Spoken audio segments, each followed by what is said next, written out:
In this section, we'll be looking at pull, and specifically, we'll be looking at the tool guides inside of pull.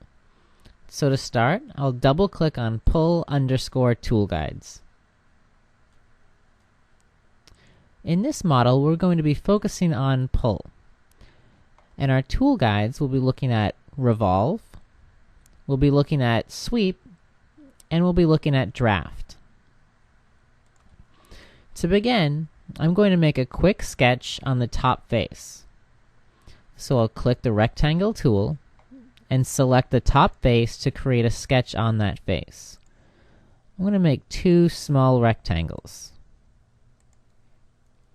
To go back into 3D, I can click the 3D button, or I can click pull. We have our two faces here that we've sketched, and if I select on one and pull up, you notice it pulls straight up. It's using the same offset command that you've already seen inside of pull. But what happens if we want to pull this along a trajectory? This is when we'd use our tool guides. And specifically, we'll use sweep. Sweep lets us take a face and extrude that along a selected trajectory. If I click sweep, I can then double-click an edge. Notice the edge gets highlighted in blue because that's an alternate selection. You'll also notice that the shortcut for sweep, revolve, and draft is Alt-click. Holding on the Alt key is another way to make an alternate selection. Now if I dynamically drag this, you notice it sweeps along that highlighted edge to make a change. Another way to sweep that along would be to click the Enter key or click Full Pull. Either of those will sweep that along the entire trajectory. Now, one thing you may notice is that it sweeps along that entire trajectory that you've chosen, but not past it. You could fix this two ways. You could either pull afterwards to pull it a little bit longer, or let's look at another way with the second surface we've sketched. If I click this face, remember I can dynamically drag and thicken that into a solid protrusion. I'm going to hit the Escape key to cancel. If I'd like to sweep this along the trajectory, I could choose our sweep tool guide, or remember I could just hold down the Alt key and select my trajectory. If I hold down Alt and I double click that edge, you'll notice it guesses to sweep along it. So it guesses to sweep all the way around that edge. And if I click Enter, it automatically sweeps along it. I'm going to undo and show you a second way. If I click this face, I don't need to Alt double click. I could Alt single select all of the edges. One thing you may notice is that as soon as I select another edge, the previous one gets unselected. That's because Alt only lets you select alternate edges. If you want to select multiple alternate edges, hold down Control and Alt at the same time. Now when you select on additional edges, it adds them to your selection. So hold down Control and Alt to select multiple edges. Now if I click Enter, it will sweep along that trajectory. Now let's look at another thing we can do with our tool guides.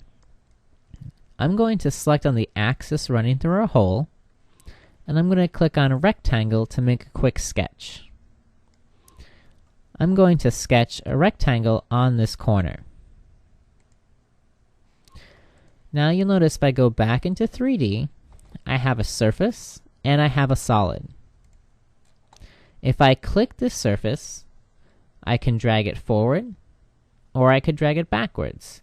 Notice it extrudes to add geometry or to cut geometry away.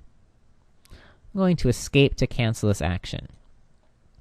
If I want it to revolve it around the axis, I could click Revolve and click the axis, or I'll clear my selection.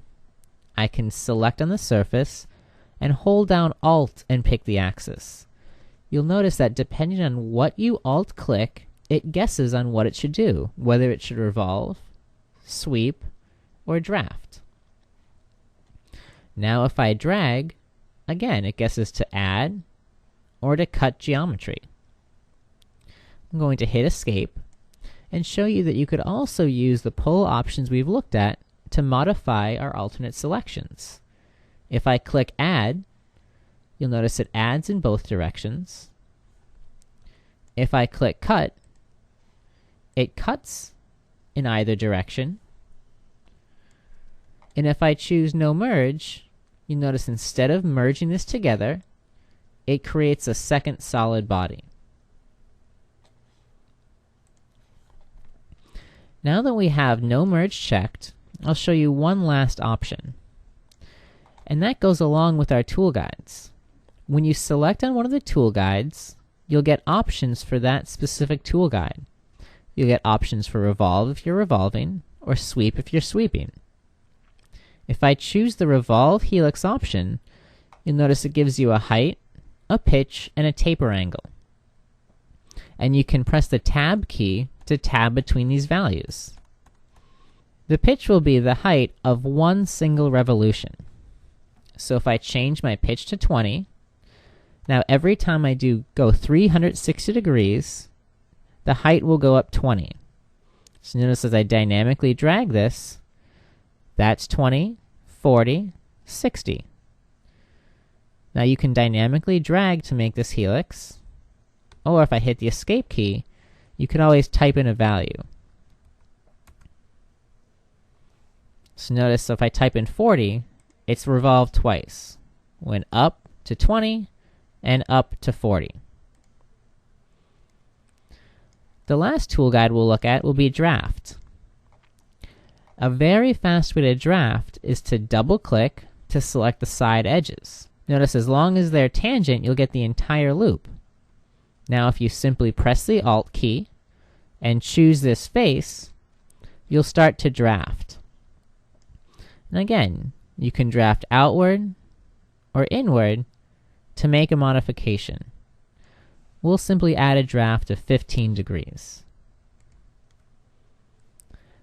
So in this section, use our tool guides of Sweep, Revolve, and Draft to make 2 sweeps along our angled protrusion. Use Revolve to make a helical solid, making sure to check the No Merge option, and then draft some of the side faces.